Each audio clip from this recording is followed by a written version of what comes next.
Oh yeah, don't y'all think I forgot about this one. The Mug and the Maiden, Volume 1, by Sir Wilton Moore. Chapter 1, The Dangerous Forest. Once upon a day, once upon a time, in a faraway land, there lived a mug of cheese. But it was not an ordinary mug of cheese that he would find at any home or kitchen of the age. I mean, I guess you could turn a mug of milk into a mug of cheese. No, this mug of cheese was a distant descendant of one of the three grand Fluggen kings, the same kings who had charged on horseback to defend their capital city during the unforgettable conquests of the previous century. To which of these Flaggen kings he hailed from, the mug was unsure, but still, there was honor and courage in his heart. His family line herald of deeds long past that forever changed the course of Stoop history. Did he have a name? Of course. All mugs of cheese have names. This is common knowledge, just as every fruit bat is really named Stanley. The mug of cheese was named Rector the Cracked. What name, I can hear you say. Cracked indeed, the mug of cheese bears no damage that I can see. Fall silent, you small-minded bass. Therein lies our intriguing story. Let's begin at the beginning. No, I want to start the Stone Age. Actually, I want to start the heat death of the universe. Can we go there? I feel like that's the most interesting part of any story. It was a hot winter day in the forest. One of those days where everything is dull brown. The lake was still, the bird had shut up, and the trees were but sticks in the overcast sky, save for a lone pine that skimmed the clouds above like a painter's brush. Now, hold on. What's... I remember this one episode of Curious George.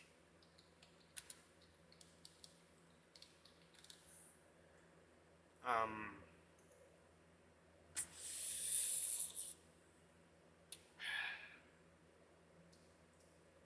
Not that one with the,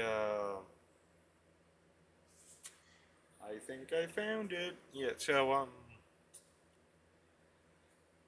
I can't remember what this episode was, Curious George vs. Winter.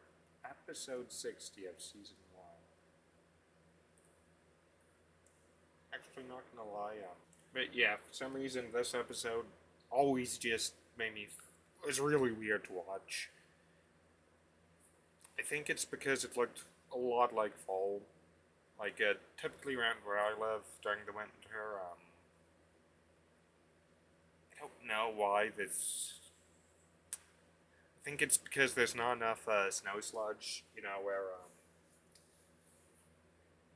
you got you got snow, it melts all over the ground, but then it gets absorbed into the dirt. Yeah, I don't know why, but that reminded me of that episode.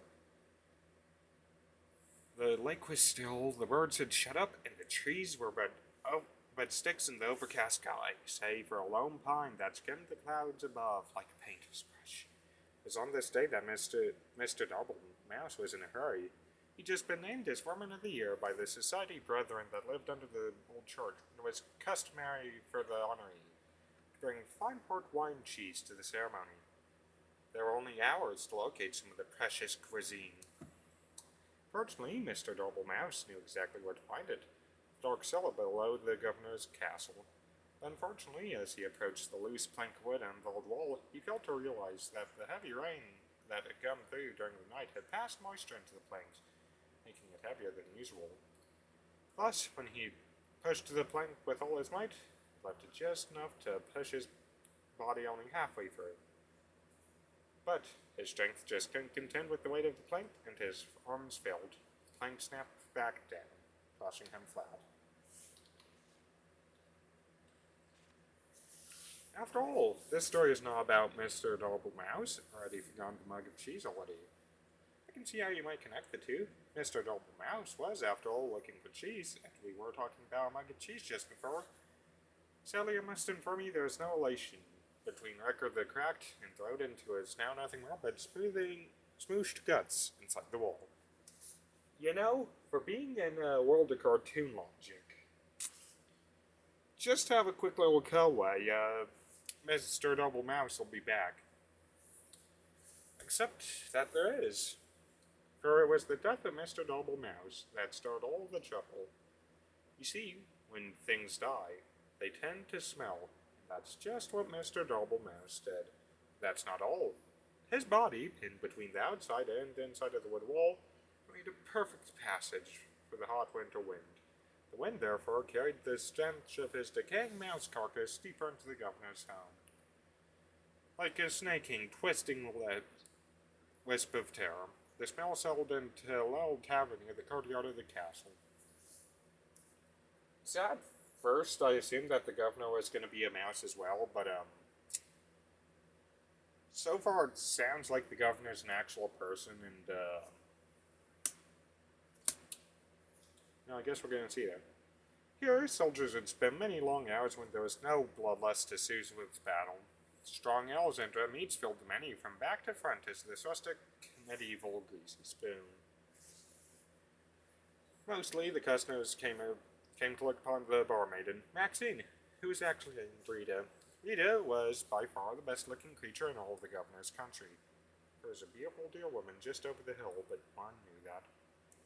By day, Rita scrubbed her tavern so clean you could eat off of it, which was fortunate as it was a place you would indeed be eating, since it was a tavern. By night, she served her customers with charm, grace, but mostly drinks. Did I mention Rita was married? Well, I'm mentioning it now. Rita was married. Her husband's name was James. He didn't do much until he died. The smell of Mr. Double Mouse knocked him flat. And that, my friends, was that. Oh dear, the story has already begun and we've already killed 2 major characters. Needless to say, Rita was deeply distressed by the whole thing. But 20 or so minutes later, she realized she couldn't mourn forever and went to buy some cheese. Ah, yes, don't worry, dear reader. The time the mention of the cheese will probably guide us to meeting our focal hero of the tale. Also, this is a good time to start a new chapter. You better not start a new chapter. Chapter 2, a new chapter. Rita entered the cheese shop with her guns a-blazing. I'm speaking metaphorically, of course, by which I mean she entered the cheese shop quite determined to buy some cheese. However, I forgot to mention that she did indeed bring in a sword, because she realized that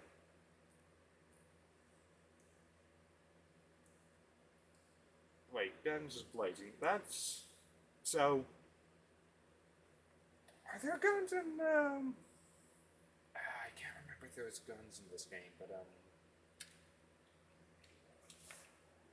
so that would imply that in the Ink world there are in fact guns.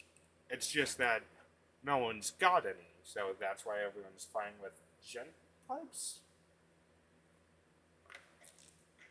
So then, that means eventually we're gonna... Oh wait, there is that Tommy gun that Alice has, but...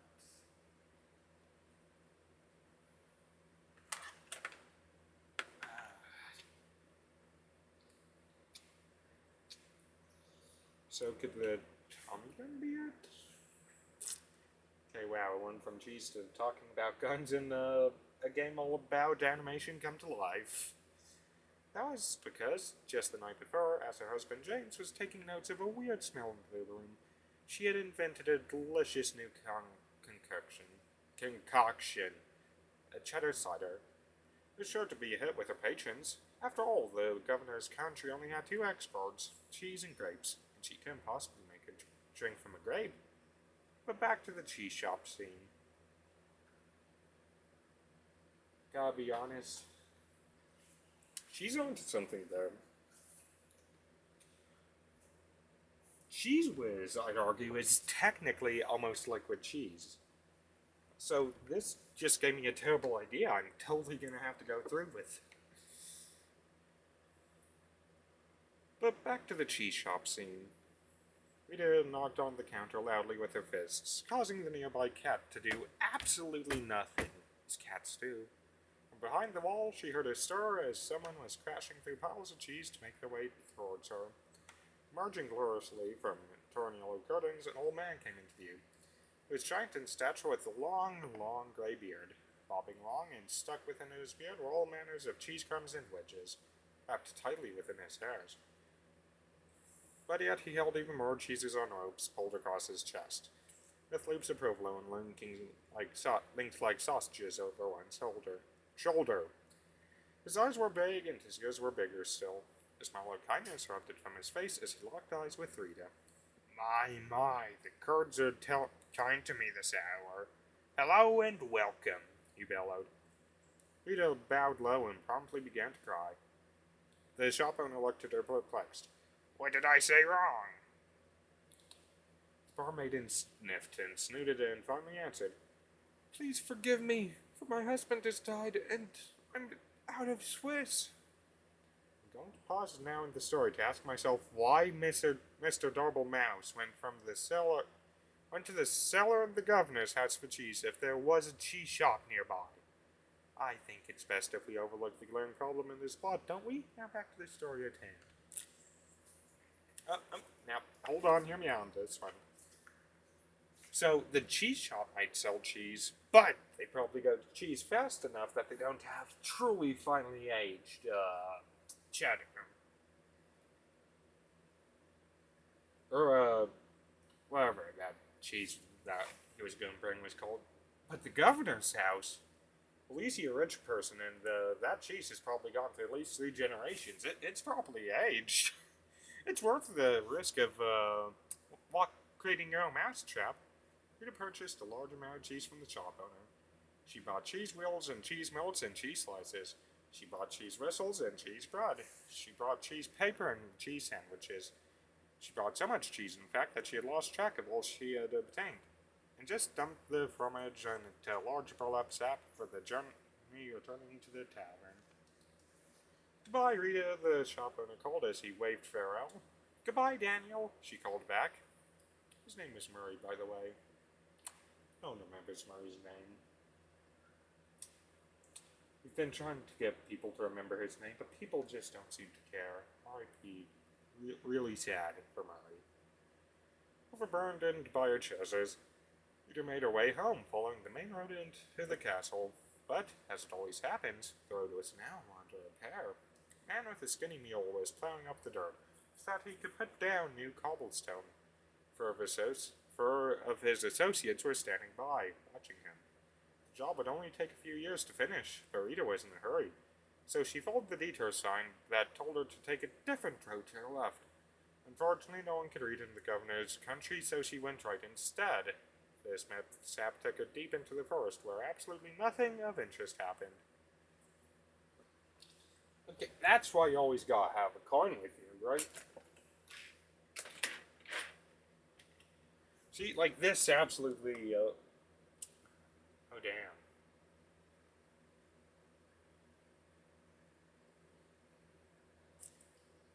Oh damn. This is 2 weeks salary. I shouldn't be playing with that. Yeah, you know what? Taking one at random is probably better. Except, something of interest did happen. As she trotted through the forest, her sack of cheese weighed her down, muttering complaints all the way. Little did she know that the dangers just lie ahead. The danger was cunning, dangerous, and had one of those out-of-place eyebrow hairs that drives you nuts when you're talking to someone who has one. The danger we will call Bernard, the big ugly lizard man who wears a blue cloak. Except he isn't very ugly, but he is a wizard man who wears a blue coat. And Bernard is the best. Fight me. Bernard didn't often have visitors in his house. This was because he lived outside. And he was rather fond of human flesh, which made him very unpopular. So obviously you can see the drama unfolding here. The beautiful but tired Rita, huffing and puffing up the winding path, although it definitely wins you, so really, pronunciation is ambiguous, and you will never convince me otherwise. As she approaches a certain dune, Bernard, watching from a nearby tree, licks his lip, licking his lips. Oh, the tension is tense, is it not? Or is it not tense? In which case, is it really tension? For you see, dear reader, if it's not tension, then it must not be tense. And as such, it is truly tension. But how tense is tense? Can you have infinite tension without creating any tension? And that is the true question. Question to which causes enough tension in stories already. The type of question which causes tension potentially cause divisions. At this point in time, we must pause again to ponder all the possibilities that can happen now in our stories. 2 characters have died already. Surely a third won't hurt anything. Or are you perhaps just doing this story because you want to see who will get the axe next? We're a little warped. Do you know that? Well then, let's see what happens next. Bernard stepped from behind his hiding place, his eyebrows hair gleaming in the fading sun. Dear madam, why must you pass through so fast? He called with his eyes glimmering. Must get home, Bernard. Because for one, it's like getting late and I have customers to serve. And 2, because you hate people. And 3, because I want to make a cheese. And 3, I want to drink some cheese. And you cannot drink cheese raw. We all know that, Bernard. Oh wait, wrong button. Poppycock, balderdash, codswallop. I won't hear these lies against my character, he detested. Fry, Bernard, the big ugly lizard man who wears a blue coat. Cloak. Have completely reformed myself. Rita squinted suspiciously at him. You have? Bernard put a hand to his heart. I have. I no longer prowl or pounce. I won't attack or bounce. I won't kill or maim or tear. I won't even crush or even bite you anymore. Provis, I won't devour anymore. I have moved on to something far more ethical than human meat. Tofu. My gosh, you've become a bore. If you're going to be the danger in this story, then I've come all this way with 100 pounds of cheese for nothing, Rita grumbled. What is this environment gonna be a problem? Oh, how original. Oh my. She boosted her sack further upon her shoulders and turned away with an angry grunt. But Bernard waved after her in a panic. Wait, it's all a ruse. I intend to teach you, dear woman, I swear it. I intended on boiling you alive, turning you into a lobster. I would consume you and then allow you to have the second. You would be allowed the leftovers. I would feed your scraps to the dogs outside, and finally, we would move on to your individual ends. It's all a trick, you see. A new angle. Worked on some guy yesterday. Oh, please stay. Rita sighed, her strength just about gone from the long adventure she had taken since she'd left home that morning. She turned back to face Bernard. All right, she said. We are part of this story. Barely to an unexpected turn of events. Oh, it will. Bernard clapped and waggled his clawed fingers to motion her to draw near. Just wait until the next chapter. But aren't we in the next chapter? Oh no, we're in a new chapter. Chapter 3, the next chapter. I looked quite dire for Rita. Bernard had her within his grasp. Surely it would be just a few mere moments before his jaws collapsed upon her head. Oh no, what a horrible end for Rita. Needless to say, I am worried for her. But as luck would have it, miles and miles away, 20 years earlier, something amazing happened. 2 mugs of cheese, a Gouda and mozzarella, welcomed their first son into the world. I don't think I need to tell you its name. It was Dave. Oh, my Dave. Dave's a bad boy. Dave was into the cookie jar today. He blamed everything on Dave. After that, the second son came forth. Rector the Cracked. Just called Richter at that time. Richter spent his early days stealing cowbells and putting them on skunks. That way, people always knew when the real danger was nearby. Needless to say, Richter was one smart mug of cheese. But all cannot remain perfect forever. And suddenly, the great skunk famine began. Richter found his world in array, and he sought a new purpose. Fortunately, there was an opening in the government's county for an adventure at the time. And since he was a descendant of the three gold-flagon kings, he was boosted to that of the line. Because, as we all are all quite aware, even in olden times, it's not what you know, it's who you know. Thus, the adventure of Richter began. He braved deep dungeons, he slayed the great beasts, he climbed the highest mountain peaks, he sailed around the world despite the fact he didn't own a boat. Because you see, dear reader, it isn't about the fact that he can't do it, it's about the fact he refused to break physics. Richter was truly the stuff of legends. Not a true legend, for you see, you would not hear him named among Hercules or demigods. However, he would truly be one of those minor legends, one of those legends which you'd see somebody in their early years of school boast about and claim that they started. Perhaps they did start, but those legends are the realest of all legends. All legends are real, dear viewer, dear reader, and yet none are as real as the middle school legends. But did I mention the curse? Yes, fair readers, there's a curse, a fiendish and terrible curse. One morning, while Richter was in the governor's country, he came upon a witch named Witch. Witch had just pulled a pound cake from her oven where she then proceeded to start ingesting it, right there on the front walk of her home. At once, Richter knew this creature was pure evil, eating cake this early in the morning, and without ice cream. This was truly a fiend that needed to be vanquished. Not just vanquished, you see, for they needed to make an example of her. Only true monsters would try this. True monsters must be properly tried at the hand of just Lady Justice. Not to be confused with Mr. Lady Justice, or just Mr. Justice Lady. You see, Mrs. Lady Justice especially hates these types of monsters. Richter jumped her fence and pulled his sword. Would you like some pound cake? The witch offered. It looked quite delicious. Richter would not let himself be seduced into early morning cake as he approached closer with his weapon at her throat. The witch began to sweat with a mouthful of crumbs. I also make a mean scone if you want to wait. Now, no good gentleman or gentle mug could refuse a good scone. Richter withdrew his sword and patiently waited for the witch to create these new buttery pastries. But what he didn't know was the witch had accidentally bumped her table and had added within the mixture a vial of cursed liquid. See, I told you there was cursed. You were fair warned.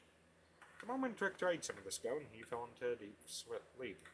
The witch, baffled, finished her cake and proceeded to get a civil service job in a nearby town. Some say she worked at the DMV, and yet not even she was so evil, so insane, to be willing to spend all her hours there, until she eventually had to renew her license. But that is a story for another day. As the years rolled by, all that remained of the witch's house was carried off by elves, and her garden became overgrown. This left only Richter, asleep in the forest, with no end to his dreaming in sight. But the story thankfully does not end there. As luck would have it, a giant man covered in cheese, with big eyes and big ears, wandered past the sleeping mug. In case you've forgotten, this was the cheese shop owner, Rory, sometimes called Bill. Never called Bill. Sometimes called Bill. Never called Richard. Sometimes called David. Unable to resist cheese of any kind, even a mug of the stuff, Rory took Richter to his shop and set him on a shelf. Here Richter sat for many years until this fateful day. You see, in Rita's haste to gather up all the cheese she had purchased, she had swept a few things that did not belong to her in the sack as well. These items included the cat on the counter, a personalized pen, One of those fancy ones. You know damn well that they're a Pilot G2. Murray's cash box. I think she'll be hearing about that one eventually. Last but not least, Richter himself, still deeply asleep. So now that our two stories have come together, let's discover what happened to Rita and Richter in the climax chapter. Chapter 4, the climax chapter. It was that same hot winter day in the first, and Mr. Doublemouse was finally starting to get concerned. Mrs. Just down the road, Rita was being drawn towards an almost certainly bloody and terrific end to her life. Bernard was just moments from taking her within his lizard jaws, and mere hours from trimming his eyebrows. Horrible. Have you ever seen a lizard trim their eyebrows? It is not a sight you wish upon anyone. Rita stood her ground. She was no damsel in distress, but simply a person who was pretty down tired by this point. She pulled the burlap sack of cheese from her body and swung it hard with every last bit of strength she had in her. The ear scattering crack broke through the sullen trees as the bat made contact with Bernard's shocked face. His teeth flew in all directions, falling like pebbles to the ground. His eyeballs dislodged and rolled into a nearby stream. His jawbone turned completely around and planted itself in the back of his head. Bernard ran screaming into the woods. Never to be seen again this week. His cries faded, and the first ones again fell soft and quiet. A cat walked by. Rita, still standing with her sack outstretched in her arm, stood wide-eyed at what just happened. Surely, no cheese in her bag was far enough for that to impact. As she placed her black sack upon the dirt and peeled it open, she was amazed to find Richter, the mug of cheese, inside and looking quite dazed. He had awakened. The curse to his finally lifted. Somewhere behind a desk, the witch looked up and nodded with a smile. Oh, dear reader, look what was now upon his mug body. Giant and elegant crack, the very mark of a warrior. This hero's journey was finally complete. Richter the Cracked had emerged. Yes, it is true that Richter didn't really do anything important in the attack on Bernard. Just by Richter being where he was at the perfect time, he had saved Rita. The fates were with them. Richter and Rita talked and laughed and ate cheese until the sun went down. For you see, dear reader, Richter was a cannibal. Richter really wanted to consume Dave. Finally, they picked up the picnic and headed back to the tavern where they were met with tears of excitement. This is mostly because the guys had found out that Rita was now single. As the nights wore into the early morning of the hour, the tavern remained alive in the castle courtyard with singing and dancing and cheddar cider. Oh, what a celebration. But, like all parties of such proportions, eventually everyone sobers up and you have to go home. For long, it was dawn. The sun began to rise steadily in the west, making a fresh adventure on the horizon. A wind of a new direction began to blow with a more steady pace. It skittered across the ground and found its way between the floorboards of the governor's castle. Here, against all odds, it found the barely remaining body of Mr. Doublemouse. The winds carried the stench beyond the walls of the castle, with mountain and deep within a dark cave, where Evil slept. "What the hell is that smell?" said Evil, awakening with fire burning behind his eyes. Eventually, news of this great evil spread from town to town until it reached the ears of Richter the Cracked. He polished his sword and gathered some crumbs of bread to store in his mug. Showing his best expression and courage, Richter once again set off to conquer the day. His story was not yet over. But now, dear reader, we return to our own lives. So let us end this tale with one closing thought, shall we? Be cracked or small, or even dead, there's always a purpose to where we are led. Be brave and strong, and let us forget fate isn't quite done with any of us yet. The end. Can't we just show Bendy this? That. Look, just grab the book. Show him the final page. And you'll have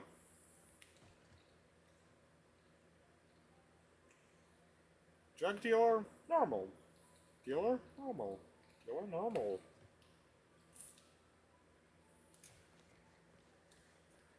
Oh wait, we do need to find Gilson. Is it a fish?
Oh, so you do in fact have a book by him.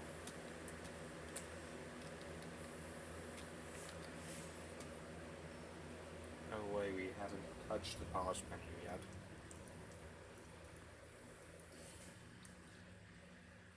Chapter 8, I believe. I don't know. Spatial displacement of unknown elements. Let us imagine a long wire stretching between 2 points in known time. We'll call this length of time the euphonic phase. Here we can dispel all needs of societal normalcy and all typically understood junctions of the world we know as the present. Once the euphoric base is achieved, it creates a shared understanding that there must be space around the wire that's not the wire itself. This space, a Cromley vacuum, could be in itself a host of many wires, running in as many directions as we can perceive. Using a vessel to flow a flux break, we can escape from our wire to another wire. This allows us to not just reveal those ultimate timescapes, yeah, my mic is on, but command them with a larger understanding of their existence. Still, in theory, we can bring elements of one world into another, displacement matter into a new state regardless of the current host wire's rules. The reality and function of the elements become a new euphonic base. This doesn't help at all. It helps you understand where the hell we are. Cooking for every day. Oh no, you. Yeah, there is. Yeah, no, So I'm looking for a fish. I guess the name checks out. There's gotta be one here somewhere.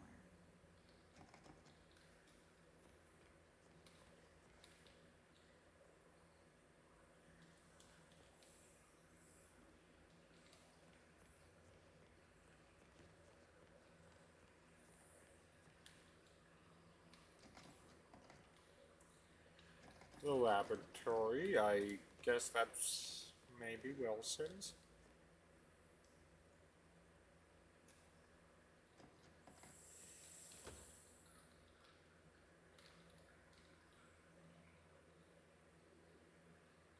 If I look away and look back, are you going to change?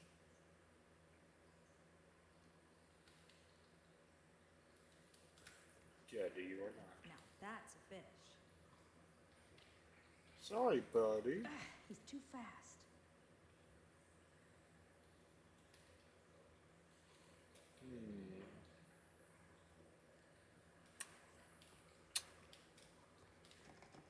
Yeah, I thought there was a. Okay, it don't matter. Oh, so we're locked up here, huh?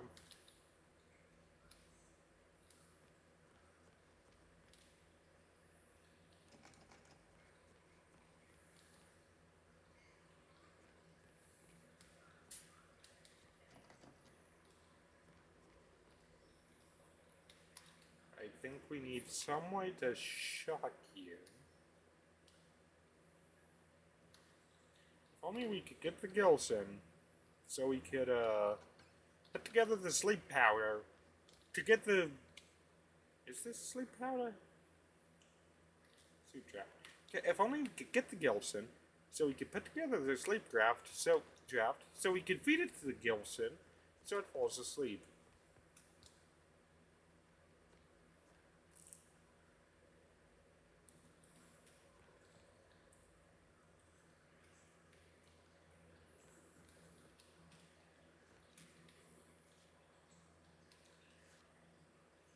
Chocolate bacon soup. Okay, I'd be willing to hear you out on that one.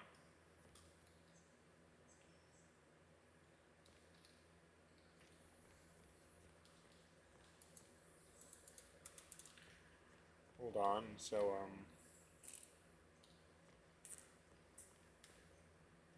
Olsen's magic works on. Maybe if it was closer. So, Wilson's thing stops thinking, but it's also stopping us. So,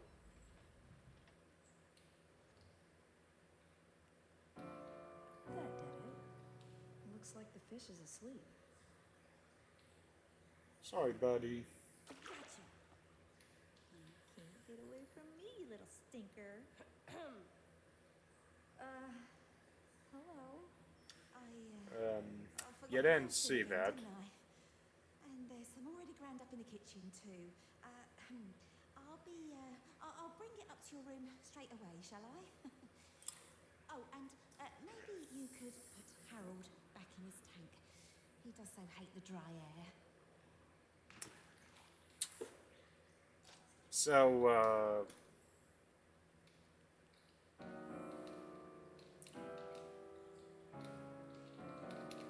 you're gonna be subjected to my, okay,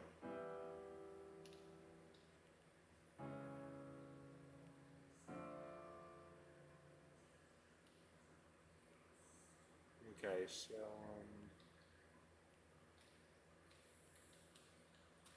you're not, in fact, able to play Ode to Joy. Which is extremely unfortunate. Because, the way I was taught it, or the, simplest way, has only 6 notes.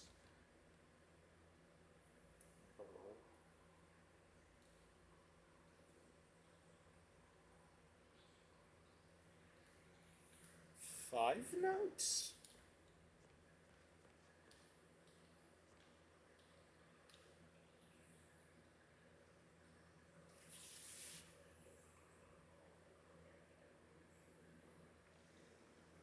Now, just 3 sips of water.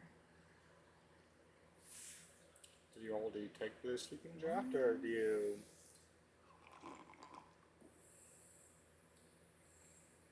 I feel like the water is just there so you get disoriented enough. Okay, you're going to collapse onto the counter. 3. This is supposedly supposed to work instantaneously.